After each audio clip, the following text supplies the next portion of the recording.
Welcome back, everyone. Well, you probably know, yesterday we did a story on the World Awareness Children's Museum's breakfast called Biz Breakfast for Kids or something like that. You close. Close enough. Yeah. The point of which isn't my inability to pronounce it correctly, but actually it was a very successful breakfast.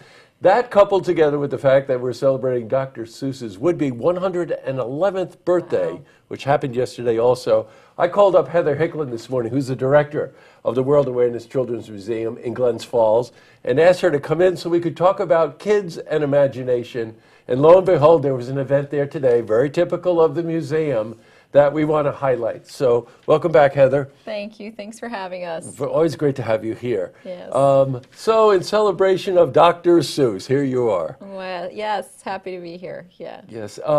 So today is something called Hina Matsuri, which is in Japanese the doll festival. It is. It's a tradition in Japan that's very important for kids and whatever, and of course very typical of what you do at the museum. You find all these wonderful imaginative things to do. So you celebrated that today, didn't you? We did. We had a group of girls come in today for a workshop, and they made kimonos for their dolls. They all brought their own dolls with them. And then afterwards got to have a tea party. We have some authentic Japanese tea pots in the collection, and so we use those to have some peach tea and learn a little bit about the festival and the traditions and have a nice time and do a craft too. Isn't that wonderful? Yeah. We had a great time. I can't imagine, yes. Now we have a few items here. Now we're not Yes. allowed to put this doll over here next to these dolls because these dolls are Well, this is the Emperor and the Empress, and so for this festival in Japan, families will set up shrines actually with almost a quart of dolls. They look really beautiful. If you want, you can show a picture of ours at the museum. And so the Emperor and the Empress go at the top of the display in the shrine, and so we can't mess with that. Oh no, don't mess with them. They're the big ones. Hey, you can't really see it on camera, but these are so beautifully created. I mean, They are works of art. They really are works of art unto themselves. Now, these two, the Emperor and the Empress, become part of a big altar display that has a lot of different items on it. And again, do. we can't display all of them, No. so we brought them along. But this is a typical example of a doll that someone brought in and made a kimono for. Exactly, yes. Oh, that's They fantastic. did, and that's what the girls did. And we're actually, though it's going to be a little late because we know so many kids can't make it on a school day, we are going to repeat the workshop this Saturday morning, the 5th, at 10:30 in the morning.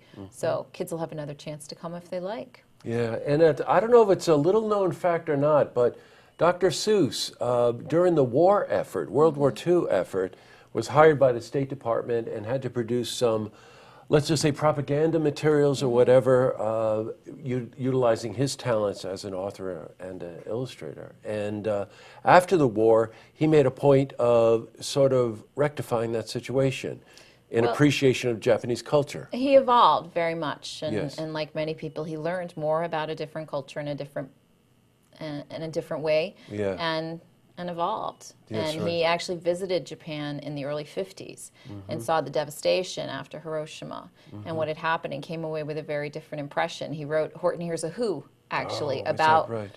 his feelings that the U.S. should do what they could to support Japan. And so when he was talking about a person's a person, no matter how small, he was actually, it was an allegory for the country of Japan, that no Yes. matter how small they were at that time, that we should do what we could to help them. So Wow. Again, the World Awareness Children's Museum is always just on the cutting edge of doing all kinds of wonderful, imaginative things for children, putting all these pieces together for the appreciation of world culture. Speaking of which, events coming up. What's coming up? we have March is chock full of fun programs for people every single weekend. They can go to our website, which is www.worldchildrensmuseum, to download a calendar, a one-page calendar. But we're going to be doing Make Your Own Maracas next weekend. We have some art studio time where kids can come in and do some free painting throughout the great. month. We'll be doing some Celtic knots for St. Patrick's Day out of Play-Doh. Make your own Play-Doh. And then at the end of the month, as we approach the Holi Festival in India, we're going to be learning a little bit about that and making these amazing colored mosaics for kids. So all kinds of stuff every weekend going on at the museum. Yeah, well, you know what a fan I am of the museum, you know. Stop by. My do some granddaughter. crafts. Oh, when my granddaughters were here, we did. We came over Good. when my granddaughters were here.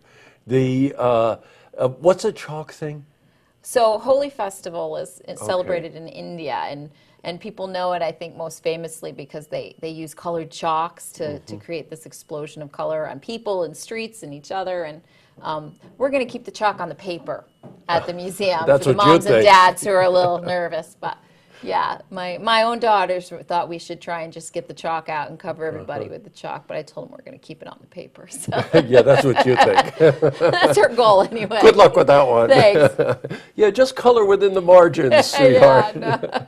Well, Heather, thank you so much for coming in and bringing the Emperor and the Empress. That was quite pleasure. an honor, right? Yes. And helping us remind people again that the more that your child is exposed to the kinds of things that allow them to express themselves with their imagination, the more rounded and the better that person is, right? Yes.